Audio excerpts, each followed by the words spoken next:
Is your dog biting her wrists? Is he kind of a light gray color? They might need a liver detox.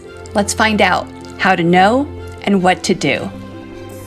Welcome to Dog Cancer Answers, where we help you help your dog with cancer. Dr. Nicole Sheehan, thank you so much for joining us today. Thank you for having me. It is an honor to be here with you. Well, it's an honor to have you here because I saw you on Instagram and it looks like you've got a little following as a singer, not just a veterinarian. Oh, yes. You never know what I'm going to get into. I'm that person who has challenged myself to always say yes to opportunity. And I have a very good friend who's in a band, and I'm actually big into meditation and things like that. And in a meditation, it actually came to me that I was singing on stage with him, and I've never been a singer. And so I thought it was a metaphor. Been a singer? No, I thought it was a metaphor for something. And he's just a believer in that, and he said, we're doing it. And so, I find myself on stage singing, thinking, there are people who are so talented and play instruments and sing and have done these things their whole lives and don't have an opportunity to be in a band. And I'm in a band. So my thing is, you got to say yes. You have to, it's terrifying. It's probably the most terrifying thing I've ever done. Because, especially in my career, I'm well known for what I do in my career. And so, people kind of hold you on this pedestal sometimes. And so I have to warn them, like, when you come to see me sing, don't think of me like that.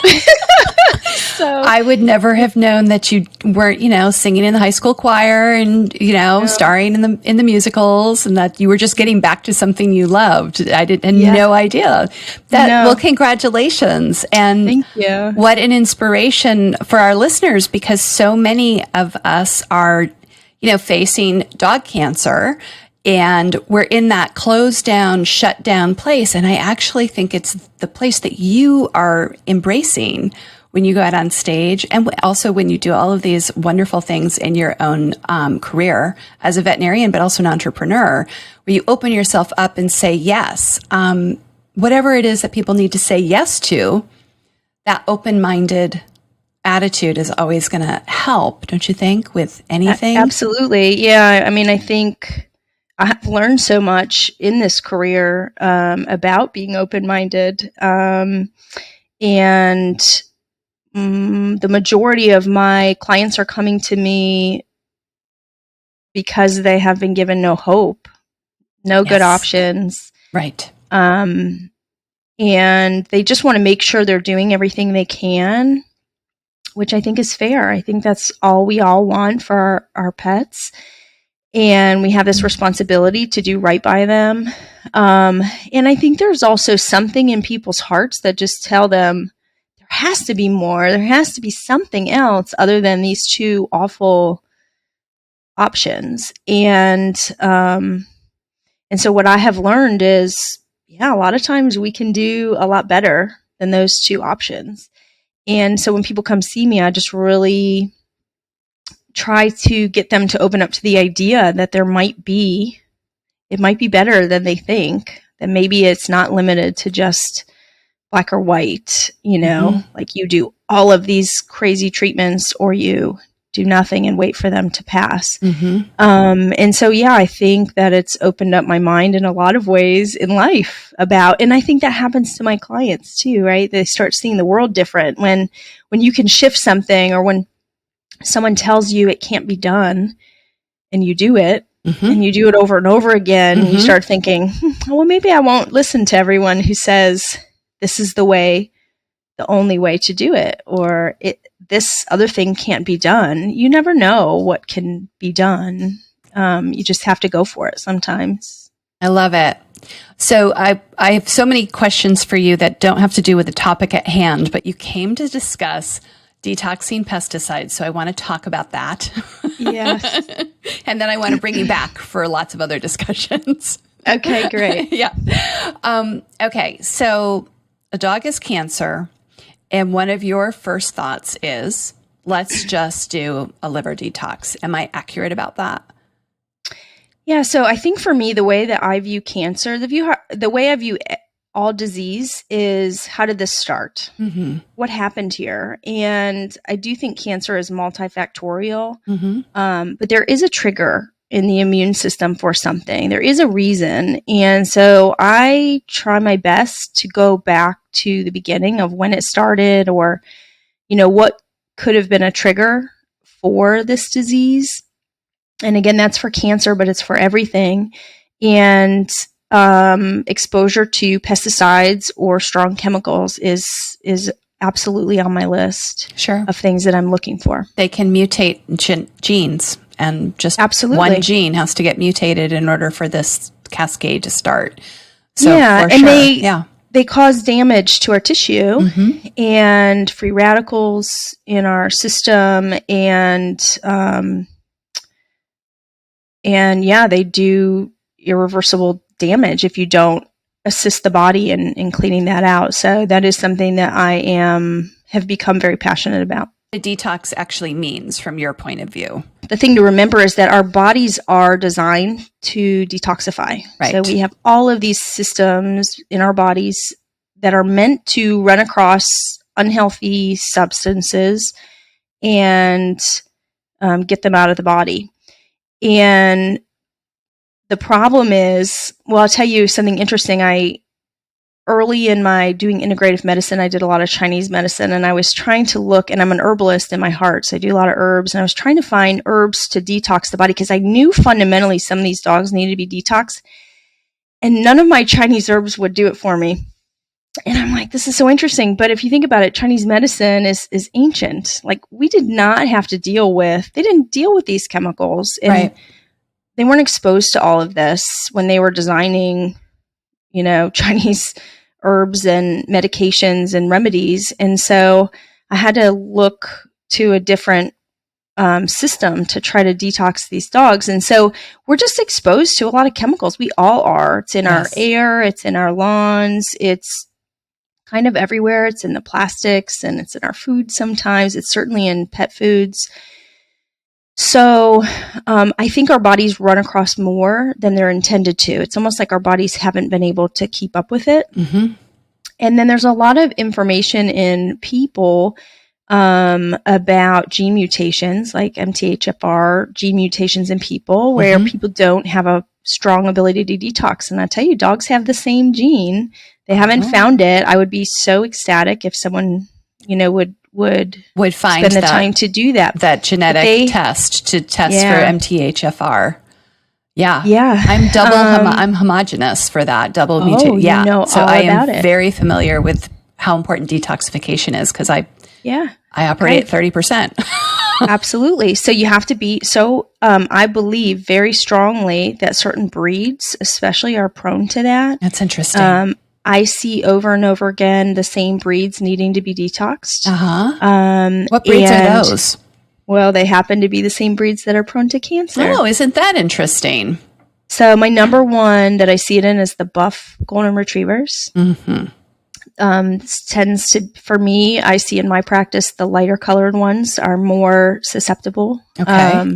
I detox a lot of them. In fact, now for their annual checkups, I just put them on detoxing herbs as a preventative, as part of their daily maintenance. We can talk about that. Yeah, I want to talk about those herbs when we get to that. Yeah. Boxers. Pit bulls. Sure. Sometimes poodles, but not quite as much. Westies I see it in quite a lot. Golden retrievers are highest on my list, unfortunately. So how do you know a dog needs a detox program? Yeah, so it's interesting. The way I really came across it was through skin problems. We have an epidemic of itchy dogs, and I was seeing a lot. I see a lot of what I call sixth opinions. They've been everywhere, and then they're like, nothing's working, but somewhere in their heart they know somebody's got to have an answer. And so I see these things where everyone's already done all the medicine and they've done everything well, but nothing's working. And what I found, and what I find in all the forms of medicine that I practice, is I've got to figure out, what are we missing as a veterinary community? Because all of my vet colleagues have done everything right. And I've been able to find patterns in these dogs that show an accumulation of chemicals. And a lot of times I will see it on the skin before I see it anywhere else. And so the main thing I'm looking for that is a graying of the skin. Graying? Yeah, so the skin will turn almost a grayish color. Huh. And I know that sounds really strange, but now you will never be able to unsee it when you see it in dogs. It's fairly common, actually. And the skin turns almost a gray color instead of like a nice peachy pink like ours. Often they're itchy in unusual areas. So when we think of allergies for dogs, they'll be itchy on the bottoms of their feet. In this instance, they're itchy in their ankles and their wrists. So they're kind of itchy in different areas. They'll often chew like here, you know? Right so on their wrist, not on their right on their wrist, not on their paws. Like, yeah. And if you look at those areas, often they have that grayish color to them. Okay. And you're talking on the skin or on the fur? On the skin. On the skin. The skin itself. Yeah. Okay. All right. So think about like their skin should look that peachy pink color like ours.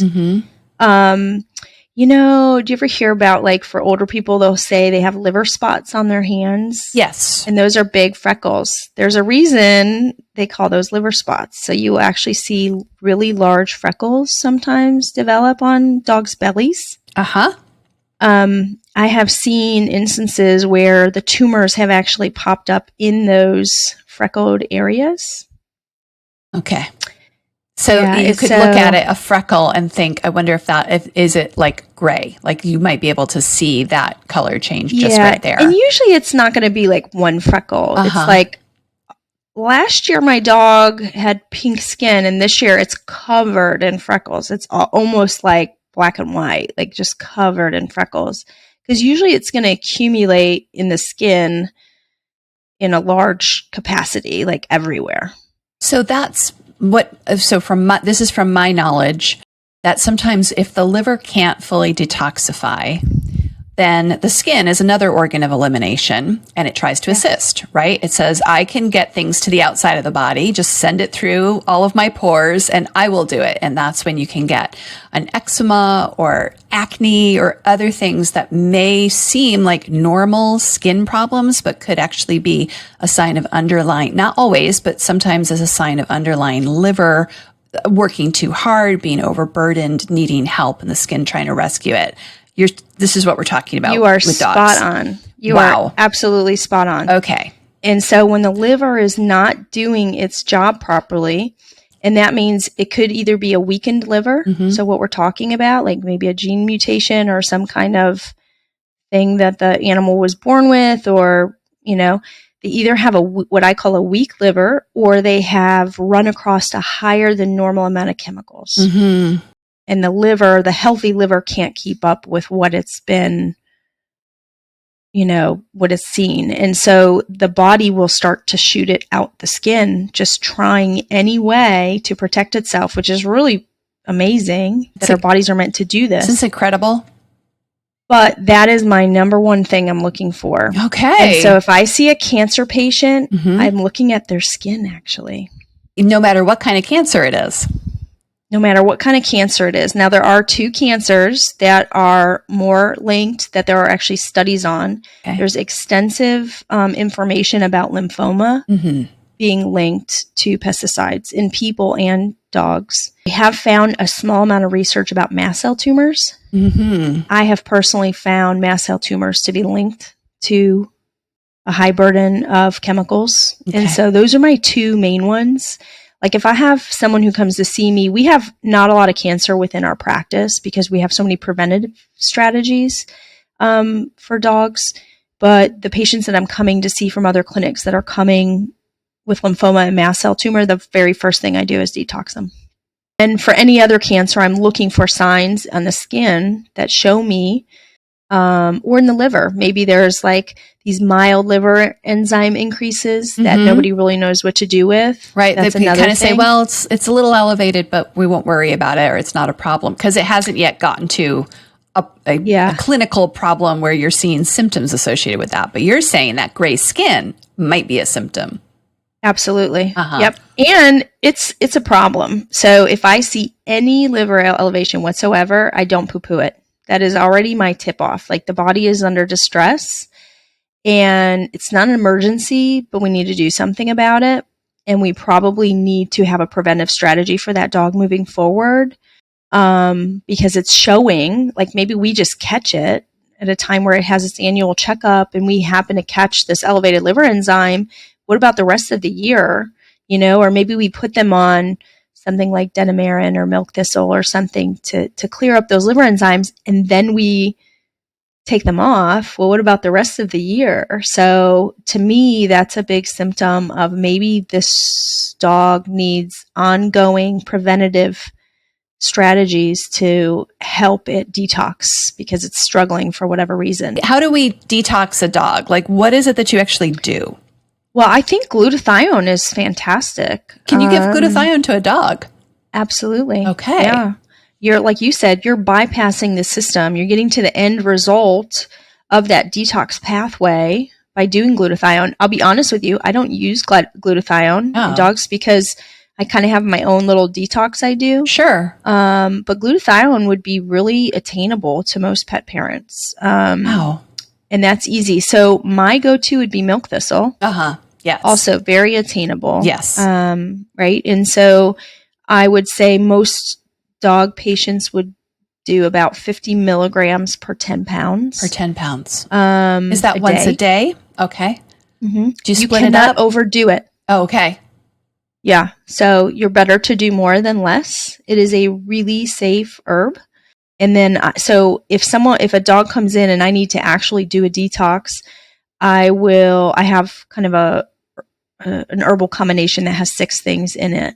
And so, it's kind of like a proprietary thing, but you really could do it with high doses of milk thistle. And I think glutathione is also a brilliant way to go about it. Wow. I wouldn't want to try that without thinking more, finding out from someone like you about the doses and thinking that through. But that is of glutathione. But yeah, that's really interesting. So, because it's the same pathways, it's the same processes. It is. They're so similar to us, aren't they?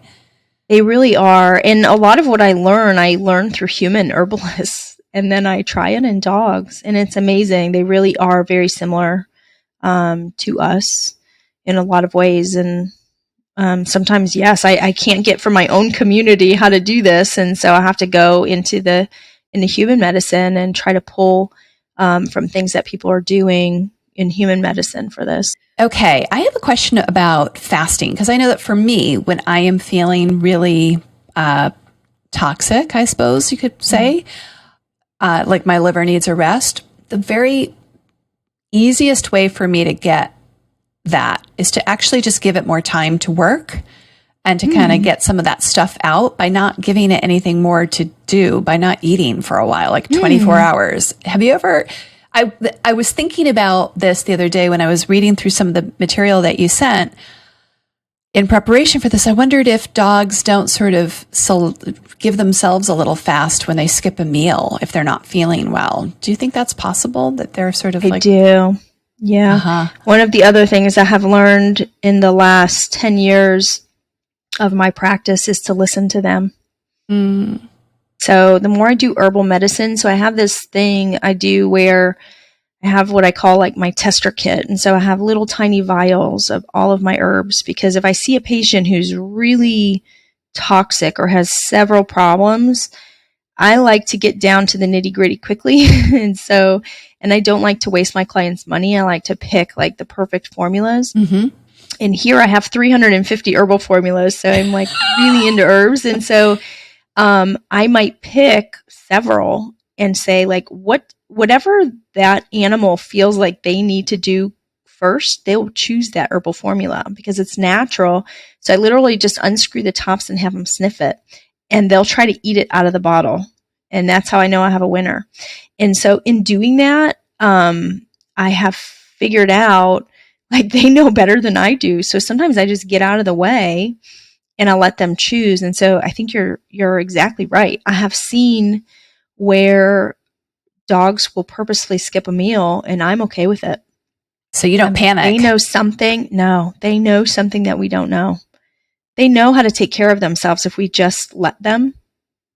We do too. We just try to read in books and follow, rules on how to like take care of ourselves. But I also think it's a lesson for ourselves, And I think it's a beautiful gift to give clients to not stress. Yes.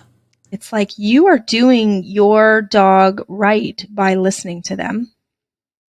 We do this for nutrition as well. So I'll have them choose certain ingredients and see what do they want. Because just like we have cravings for foods, they do as well. And they know what they need to kind of correct themselves, to balance themselves, and they'll choose, So, broccoli is one great food for the liver. So I always giggle. Like if I have a dog who's obsessed with broccoli, I'm like, they're looking for liver support. So they do look for certain foods. They crave them, and think about how intense their sense of smell is. Mm-hmm. Like they can smell everything at such a higher degree than we can. And so they know what they need, and I sort of get out of the way and I let them choose for themselves what they think they need to be healthy. What do you do if you really feel like a dog has it almost needs an intervention right now do you ever do like a crazy intravenous kind of thing, or do you rely on supplements mostly, taking it home over time? For this, mostly supplements. Mm-hmm. You just have to be patient. So my most toxic dogs will require 12 weeks of a detox. So my standard detox is 6 weeks long. But dogs that have been symptomatic for years, they will take 12 weeks to detox. What do they look like, and how do they behave? What changes do you see as they detox, and how do you know when they're done, when they're better? Yeah, so again, I'm looking at the skin a lot. So a lot of them are itchy. And they have these changes in their skin, and you'll actually see the gray color come out of their skin. To actually see the color restore to their skin. It's really interesting. And, anyone can see that in their dog, so they can see that. What's really interesting is a lot of times I'm detoxing them because they're itchy and all the allergy treatments aren't working. And I'm like, well, it's because it's not an allergy, or maybe it's an allergy to the chemical. It's not an allergy to pollen. And what's really interesting about it is they don't feel better until every bit is out of their system. Because they're like toddlers in some ways that way, right? It's like something's not right, so I'm not right. Until it's right, yeah. I'm not right. A very small proportion of dogs that feel better immediately will people say, oh my gosh, if they just like a fog was lifted. Very small proportion, maybe 10% of the dogs that I detox. Most of them, you just got to stick with the program and you just got to plug away. There might be a faster, more aggressive way to go about it, but I just haven't had the need to do it ever. Mm-hmm. And, and sometimes I think aggressive is not always better. Right. So supporting the body, like doing it this way is so supportive. So you're supporting the body as it's going through this struggle. I've just had such great success with that. I haven't needed to be more aggressive. It's more of being patient. And it's funny because I have now several vets that work for me that I teach this method to. And then sometimes they'll be like, oh, it's not getting better, so go see Dr. Sheehan and see what she has. I'm like, no, you were doing the right thing. You just had to keep going. You just didn't have the confidence to just stick with it. You're doing so like the other doctors, they're making all the right choices. They were right on. It's just that after it's been going on a while, you think, gosh, did I do or did I miss something? And you just have to plug away at it. You just got to get the body back to a good state of health. We're very big on nutrition here. Very big. So we're big believers in trying to do minimally processed foods. So as little kibble as possible. So that's a standard for us as well. Yeah. And so it's not a specific thing I do. I don't do a specific diet or anything to support the liver. I would say for any pet that's under distress, well, is either in just a preventative state where people want to take really good care of them and prevent cancer, or they're in a disease state that they're trying to heal, we'll always improve their nutrition. So that's paramount for everything that we do. Sure. Well, yeah. I mean, when you're eating good food, then you are by definition not adding insult to injury, right? Exactly. Yeah. Like there's no need to make things worse. Yeah. And I should, that's kind of an obvious thing I didn't really say, but I should say is, identify where are the chemicals coming from? Like, is this a patient who we think has a weak liver, or is this a patient who's had a higher than normal amount of chemicals? So educating the owner on things. I'll tell you, I learned something when I was studying essential oils for pets. I don't use them a lot because I'm such an herbalist, but there are times when I use essential oils. But I thought it was really interesting when I was doing training for it, how when you're using essential oils for pets, you can just rub it on their fur and it'll wick down the fur. So you don't even have to put essential oils on their skin. It'll wick down their fur and get into their body through that. And I had this light bulb moment where I thought, that's how the chemicals are getting into their system. So I have a pit bull mix who his skin turns gray, and it's cute. Even my kids will be like, Mom, he needs a detox. Because his skin is turning gray and they can see it, and he'll start like chewing on his ankles. He really doesn't have any health problems, but I don't want him to. And as a pit bull, he is going to be prone to mast cells, mast cell tumors. And so which are an immune system cancer. Yeah, absolutely. So I think the immune system cancers are more susceptible to pesticides. Yeah. They're fighting them. More linked, more linked to those. So we have him on a regular detox. He's on a full detox right now. And of course, because everyone sprays their lawns in, April and May. So now it's end of June and he needs a detox. And so what's interesting is we don't spray at all at our house. Right. And we walk, he and I run in the woods. They're not spraying in the woods where we are on the trail. We walk on the pavement. Like he's not even in anyone's yard. And I don't spray, and yet he still needs a detox. Yeah. So I think he, is this breed who needs more detoxing. But it also is, if you're on a hill and your neighbor sprays, when it rains, all of that trickles down, goes down the hill, and then it grows up in your grass. That's right. So we can't control for what everyone else is doing. And you're right, these dust particles, they're landing in the ground, right? And then the way that I think about it is, most of our pets, like our dogs, they don't need regular bathing. Some dogs do, because it's sitting on their fur and it's just wicking through the fur and getting into their bodies that way. That's really interesting. So a bath. Yeah. As a detox. A weekly bath. Weekly bath. Okay. Or washing their feet or wiping their feet down after they've been in grass, or, the 2 times a year here where people spray often would be April and October. And you will see, and before I knew this about detoxing, I would think it's allergies, because those are also the pollen seasons for us here. And so now I've been able to tell the difference based on where they're itchy and what their skin looks like, whether it's pollen or it's chemical. Okay. So just because I think we could go back and remember, but let's just explain that right now. When it's a pollen allergy, you see what? And when it's a liver detox, liver overburden, you see. Yeah. So pollen is usually the bottoms of the feet or the toes or underneath the feet where the pollen is. It's usually red and irritated and itchy. Sometimes ear infections and things like that. The dogs that have an overburden of chemicals are more itchy on their ankles and their wrists, and also in their flanks, which the flank is kind of like this area, kind of like just a random on their flank. Yeah. And so that absolutely is the pattern. And then a graying color to the skin, or less frequently, lots and lots of freckles. But usually you're going to have more of a light gray color coming through on the skin. That's fascinating. Okay. So What are your suggestions for actually avoiding all of these toxic exposures?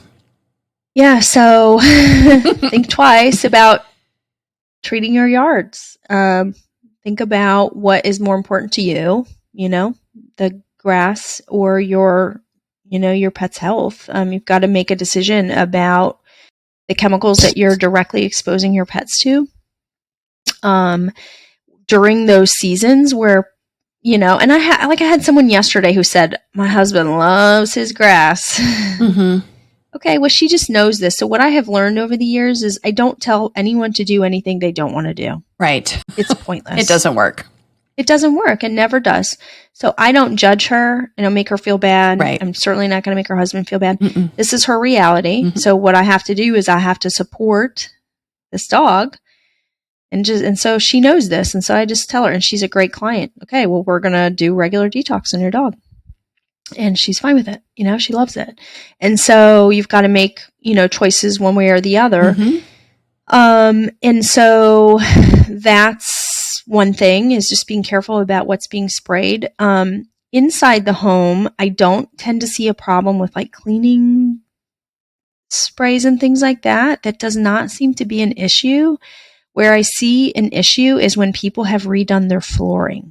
That's a trigger. There's lots of chemicals in flooring for some reason. And that can be carpet or laminate or any kind of surface is going to have those chemicals, really. Yes. So for some reason, if you have been in a situation where you've just redone your flooring, your animals are itchy, that's a thing. They're spending a lot of time on it. Detox them. Yeah, absolutely. Yeah. And they're right down in it, right? More so than we are. For sure. And then also the other way we see it is with flea and tick prevention. So many of the substances that work as flea and tick preventatives for dogs will also do this if they are sensitive to it. Because they are pesticides in the end. They're pesticides. Right. Yeah. So here we kind of practice safe use of those. So because fleas and ticks are no joke either, especially ticks. I see a lot of hidden tick illness in my second opinion. So it's also equally destructive, the things that they pass on. So you've got to be smart about it. And the biggest symptom we see for pets that are sensitive is that they'll get itchy after they take that. So they'll take a flea and tick preventative, and then they'll be itchy for several days after. And they'll be itchy in those spots that I'm talking about. And so those are the dogs where we think it's not great for them to have that. We might have to, depending on how sensitive they are, we might have to pull those out of their regimen and find other ways to try to prevent those things. And so that's another big area. And it's funny because we were noticing it with the flea and tick preventatives, and now it's actually on the label that may cause itchiness. I don't say may cause liver problems, but like may cause itchiness, itchy skin. But that's really why, because it's technically a pesticide. So would you tend to use those, but then do a detox to help the dog shed it more often or quicker? Sure. Yeah. Sure. Yeah, absolutely. So if it's a patient who really needs to stay on that, then they may also stay on milk thistle year round. Okay. All right. So it's not about saying, because you're not anti-conventional treatments, you're just like recognizing the reality of what they can bring to the table. Yes, thank you. That's exactly right. So I think because I'm a holistic vet, people think that I'm really anti those things. Well, what I say is the magic is in the middle. Like if we do nothing, we're going to have problems that way. And if we do too much, or we're not conscious of what can happen when you do too much, we're also going to cause trouble. So how do we find that middle zone where we're protecting them, but we're also being conscious about it, or we're being aware of what else we might have to do, to take really excellent care of them. What's the one thing they could do today that would help their dogs detox if they think that's a necessary thing? Go to the health food store and pick up milk thistle, give it every day. Okay. And it's really that impactful. Okay. And that 50 milligrams per 10 pounds of body weight. Yep. Okay. Daily. You could do it all at one time. You can split it. They can be off of it. So the way, again, you're thinking about it as an accumulation process. So what I tell people is like, if you're going to travel for the weekend, you don't have to take it with you. Like, okay. It's not like aspirin where you take it and it works for 12 hours, right? It should be just a daily part of their regimen to constantly be detoxing them. So they can go without it. Or if you ran out of it, don't run to the health food store tomorrow, right? You could go next week and it'll be fine. But the more they're on it, the more they're going to stay clean, in their bodies. So make it a part of their daily regimen. And it's like any other thing that's going on. It's not an emergency. You don't think of it as like their liver's going to die if I don't give them the milk thistle. It's just an extra support for that liver. Yep. Okay. So I take it every day. Uh-huh. And one of my dogs does, who's really sensitive. The two of us take it every day. Yeah. Because I also have trouble with that. Okay. Isn't it interesting how we so often get really knowledgeable about the things we have trouble with ourselves? Absolutely. Yeah. Or our pets. We learn so much. I've learned so much from my own pets because you just know them so well. Mm-hmm. And for me, I am free to kind of experiment on my own animals, in safe ways. When we're using herbs, it's so safe, but then I don't, I feel like that's a good way for me to try things and then learn from my patients. Right. You can fully consent and you understand all of the things and you don't have to educate. You have to spend an hour giving someone the background for why you want to make a choice. Yeah. Yes, exactly. Yeah. That's great to know. Thank you so much for being with us today. Thank you. Thank you for having me. Obviously, I'm very passionate about this chemical thing. It's because it's so big. I treat so many patients. I wish it was more widely accepted in our community how important this is. I think it will be. I think everything we do here in this practice 5 years from now becomes kind of normal. So I'm hoping that it starts to become embraced and common knowledge, so that we can make an impact in this way for our patients. And thank you, friend. What a great conversation. I had so much fun. I hope you did too, and I hope you leave a comment to let us know. Don't forget to follow us on the socials, and make sure you click to subscribe if you haven't already, and I'll see you next time. From all of us here at dogcancer.com, I'm wishing you and your dog a very warm aloha. Thank you for listening to Dog Cancer Answers. If you'd like to connect, please visit our website at dogcancer.com or call our listener line at 808-868-3200. And here's a friendly reminder that you probably already know. This podcast is provided for informational and educational purposes only. It's not meant to take the place of the advice you receive from your dog's veterinarian. Only veterinarians who examine your dog can give you veterinary advice or diagnose your dog's medical condition. Your reliance on the information you hear on this podcast is solely at your own risk. If your dog has a specific health problem, contact your veterinarian. Also, please keep in mind that veterinary information can change rapidly. Therefore, some information may be out of date. Dog Cancer Answers is a presentation of Maui Media in association with Dog Podcast Network.